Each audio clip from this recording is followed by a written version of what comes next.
greatest achievement of somebody comes right after their worst defeat. It's time to get back to work. Stop hearing yourself talk. Get off the podcast. Don't be on social media too much. Cut out all the noise. Get back to the mental lab.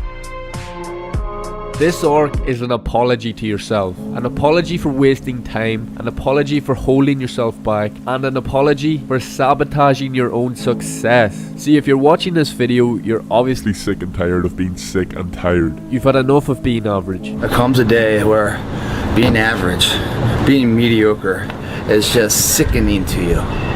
It's just sickening. It makes you want to throw up.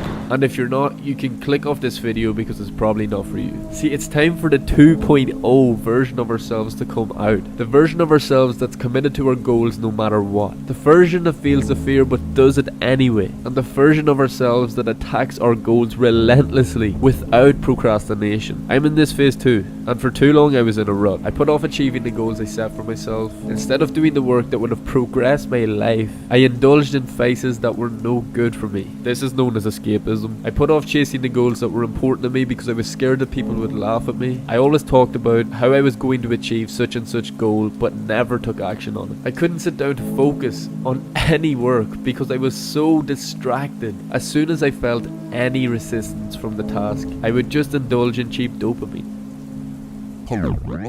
Then something just snapped. Something inside of me. But I've eventually realised that enough is enough. Like, how much more time are we going to spend debating our goals before we get up and do something? Truly ask yourself the question, what would be worse? The pain of getting to the end of your life just to realise you lived in regret, or the pain of enduring a hard task that would give you a sense of accomplishment in yourself?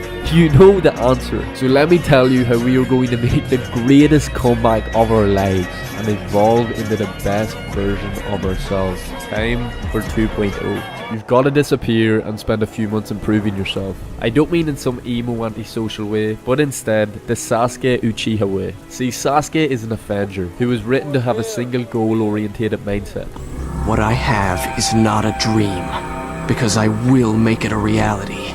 To quickly summarise, as a child Sasuke's whole clan was butchered by his older brother Itachi, and because of this, Sasuke spent his whole youth and adolescence training in search of power to get stronger, so he could kill Itachi. But when he met Itachi, he wasn't strong enough and he got destroyed. He left his village in search of power and spent countless hours training to become stronger, and in that sense he succeeded. He fought Itachi and won, but he didn't really, because Itachi was going to die anyway because of his illness. But then Sasuke finds out that Itachi was ordered by the higher-ups of his own village to kill his clan in order to keep the peace in that village. And once this information was revealed to Sasuke, he found an insane sense of drive. His single goal was to attain power so he could destroy the Leaf village, who were the ones responsible for his clan's death. The Team Taka arc, Taka being the name of his squad that he formed to complete his mission, is the arc which displays the mindset values we can attain from Sasuke in order to chase after our goals in these next few months. In this arc, Sasuke is a driven, focused, infinite power hungry machine and a bit of a menace, I can't lie. During this phase, Sasuke has a mindset that tolerates zero bullshit. His only aim is to get stronger, but the only thing that sets Sasuke apart from the other characters was this mindset trait that he held, and we need to apply. Attack. Sasuke attacked every goal with unwavering confidence. If he had the fear of fighting an opponent stronger than him, it didn't matter. He attacked. All of his goals he attacked. Every opportunity he attacked. He never complained that his tasks were too hard. He didn't care because his goal was more important to him than some temporary pain. The only thing on his mind was success, and he was willing to take the necessary risks to achieve that. So for the goals you have set for yourself, you must attack.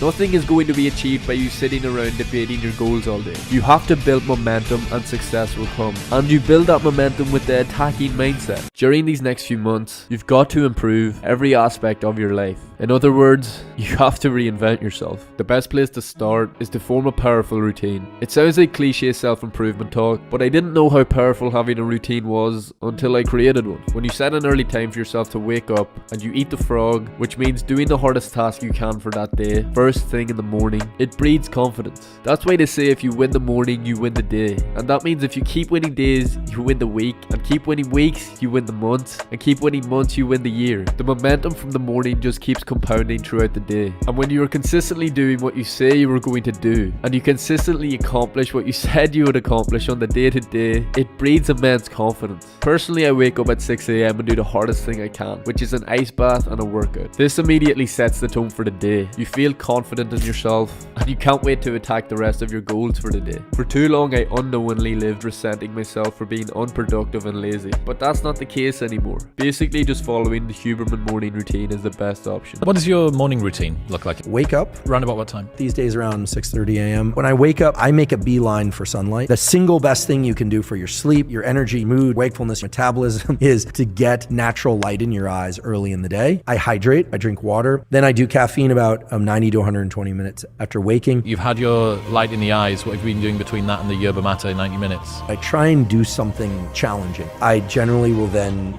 do some sort of physical workout. And you're taking yourself up until 10:30, 11 a.m., something like that? Yeah, and then I'll eat my first real meal. I was always so curious on how people were able to not care what others thought and had that zero fucks given mindset. And I've realized a way you can achieve that mindset is to push yourself every day by doing a hard task. Like this morning, it was freezing outside and I got up and had an ice bath. At the time it felt terrible, but now I feel so at ease. I was nervous before getting in, finding excuses in my mind on how I could bitch out. But after doing it, I just felt so confident in myself for being able to overcome the fear. So you've got to find something that's hard for you to do and do it. Of course, don't think I'm perfect because I'm still figuring things out. But these ideas and practices have been helping me. I realized I was a master at procrastinating, but recently I've really been procrastinating a lot less. And that's because of some productivity hacks I learned. I got these ideas from some great books and podcasts I've listened to, and they've been a game changer. I started not eating until midday and have started avoiding carbs until the evening. This is because the fasting keeps you mentally sharp, and by avoiding carbs you don't get that sleepy feeling after eating. There's also an advantage to keeping insulin low. Now that doesn't necessarily mean you go to zero carbohydrate. My preferred way of eating is to go low or no carbohydrate throughout the day for alertness, get that adrenaline release and the focus that goes with it, etc., the ability and to think and move and do all the things I need to do during the day, and then I eat carbohydrates at night because it facilitates the transition to sleep. I've stopped indulging in cheap dopamine, and this has really stopped me from procrastinating because now I'm getting proper dopamine from working out, achieving my goals, and so on. Basically, when you cut out the cheap sources of dopamine, there's nowhere else to get it but from hard rewarding tasks. Look, during this comeback you have got to be disciplined. This is something I find tough and everybody finds hard. I'm still trying to get better at it, but I heard something really powerful recently, and that is, how you do anything is how you do everything. This means if you said you were going to do 8 reps in that set, but you stop at 7, you're going to end up replicating that and falling short in other areas of life. So you must be disciplined enough to follow through with your task. During this arc, you have to improve your physique by going to the gym consistently, and you must upgrade your knowledge by reading books and listening to informational podcasts that will help you learn and progress towards your individual goals. Lastly, to complete the comeback, you must evolve your mindset. Why would you walk through life thinking you're anything less than the man? What's the alternative? Yeah, okay, don't go around acting all arrogant, but be confident in yourself and your abilities. Start taking more risks that will progress you into the future you desire. Look at some of the best athletes and successful people you are inspired by. These people have built such ferocious mindsets. They believe in themselves no matter what. Is there any limit to your ambition? No. Or any limit to what you think you can achieve? No, because I think right now, if I was to quit rapping and I say I want to go to the NBA, I would be in the NBA. No, you would. Yes. No, you would. Yes, I would. No, you wouldn't. Yes, I would. Why would you think you could make it to the NBA? Because I think I could do anything. And they use the pain they've went through in life as fuel to succeed, and you can do the same. Whatever shit that has been weighing you down, realize that you can use that pain to motivate yourself to get stronger. And remember, this is the comeback arc. Peace.